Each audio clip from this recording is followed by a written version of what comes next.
Dear brothers and sisters, I welcome you all to hear and see this video message.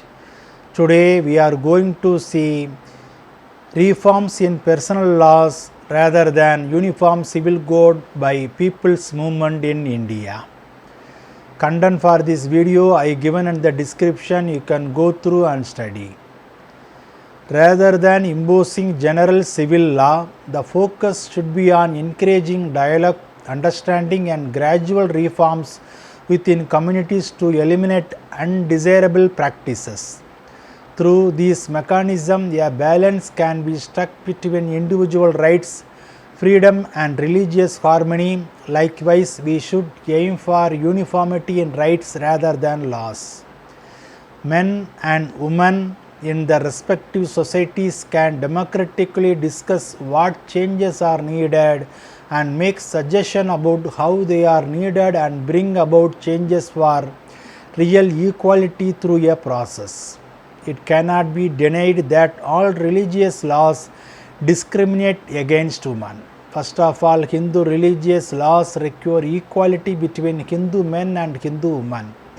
Same goes for other religions. Assimilation and adoption of best practices of different religious personal laws among each other, which will build trust among communities. On the contrary, the uniform civil code is not a necessary corollary for gender just legal reforms. When the family welfare laws was introduced in Cuba country, preparations were made in several stages.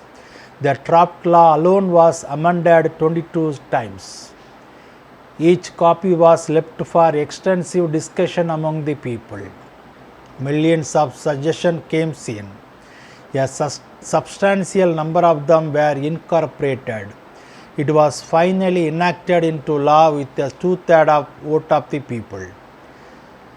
Necessary reforms should be made in Islamic private laws. Similarly, the defects and discrimination in the Hindu law code should be reformed. The act is particularly discriminatory in securing the right of Hindu women to the undivided property of the family. Therefore, this implies that changes, improvements and reforms are necessarily in all religious private laws. We can always take steps to protect women's equality by amending individual laws. While the various countries of the world are trying to recognize the cultural difference among the people and protect their uniqueness, the BJP government's attempts to impose the ideology of one culture. Unity in diversity is the identity of India.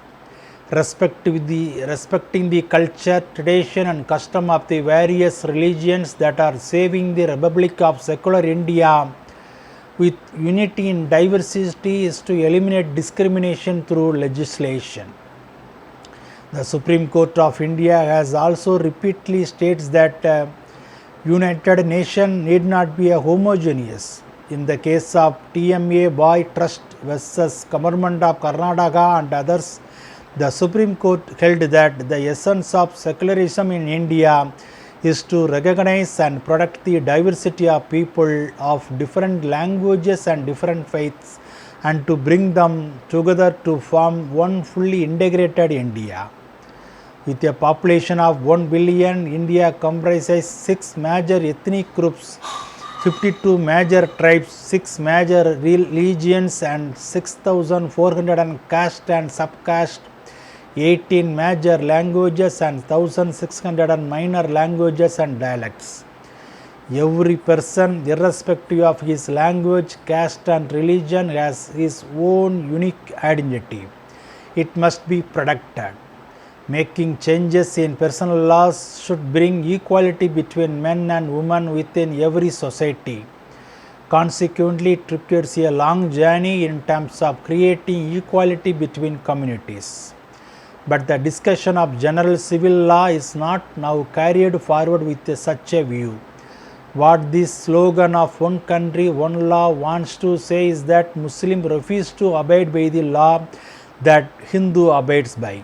So better to amend gender discriminatory personal laws rather than implementing a uniform civil code. An example of such a law is Protection of Women from Domestic Violence Act 2005, which applies to women of all the communities without a uniform civil code. Demanding forceful enforcement of all guidelines of state policy is a disastrous exercise. India is a diverse country embracing religious and cultural and linguistic diversity like no other. Bible talks about personal laws reforms by people's movement. In Luke chapter 12 verse 57 and 58. Why can't you decide for yourselves what is right?